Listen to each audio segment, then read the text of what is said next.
مومنو، اللہ پر اور اس کے رسول پر اور جو کتاب اس نے اپنے اس پیغمبر پر نازل کی ہے اور جو کتابیں اس سے پہلے نازل کی تھیں سب پر ایمان رکھو۔ اور جو شخص اللہ اور اس کے فرشتوں اور اس کے کتابوں اور اس کے پیغمبروں اور روز قیامت سے کفر کرے وہ رستے سے بھٹک کر دور جا پڑا۔ جو لوگ ایمان لائے پھر کافر ہو گئے، پھر ایمان لائے پھر کافر ہو گئے، پھر کفر میں بڑھتے گئے، ان کو اللہ نہ تو بخشے گا اور نہ انہیں سیدھا رستہ دکھائے گا۔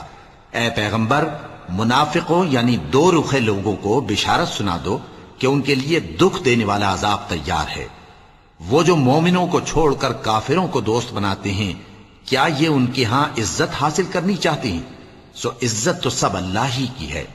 اور اللہ نے تم مومنوں پر اپنی کتاب میں یہ حکم نازل فرمایا ہے کہ جب تم کہیں سنو کہ اللہ کی آیتوں سے انکار ہو رہا ہے اور ان کی ہنسی اڑائی جا رہی ہے تو جب تک وہ لوگ اور باتیں نہ کرنے لگیں ان کے پاس مت بیٹھو، ورنہ تم بھی انہی جیسے شمار ہوگے۔ کچھ شک نہیں کہ اللہ منافقوں اور کافروں سب کو دوزخ میں اکٹھا کرنے والا ہے۔